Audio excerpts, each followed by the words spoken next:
Furthermore, some people say that the Quran is a deception. When we ask them, what is the origin of the deception? They give no answer. Can you point out a single deception in the Quran? They cannot answer. So how can you say something which you cannot logically prove? There are some people who tell a false thing, who make a false statement, and they fool themselves by sticking to it. For example, suppose there's a person who thinks Mr. A is an enemy. He thinks. He does not have a logical proof. He has no reason, but he falsely believes that Mr. A, he is my enemy. The moment he meets Mr. A, that person starts behaving like an enemy to Mr. A. Now, Mr. A, being a human being, he retaliates.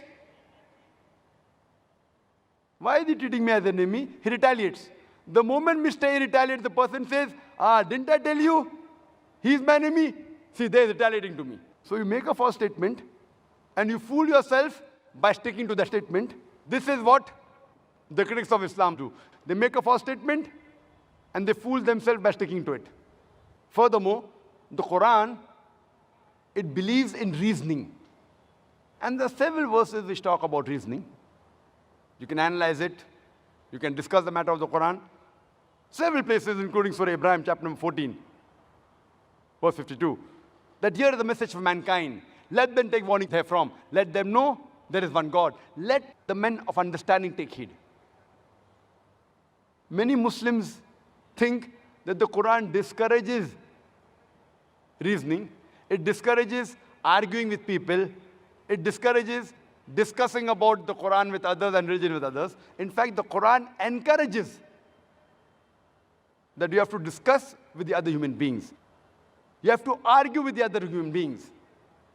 It's mentioned in the Quran in Surah Nahl, chapter number 16, verse number 125.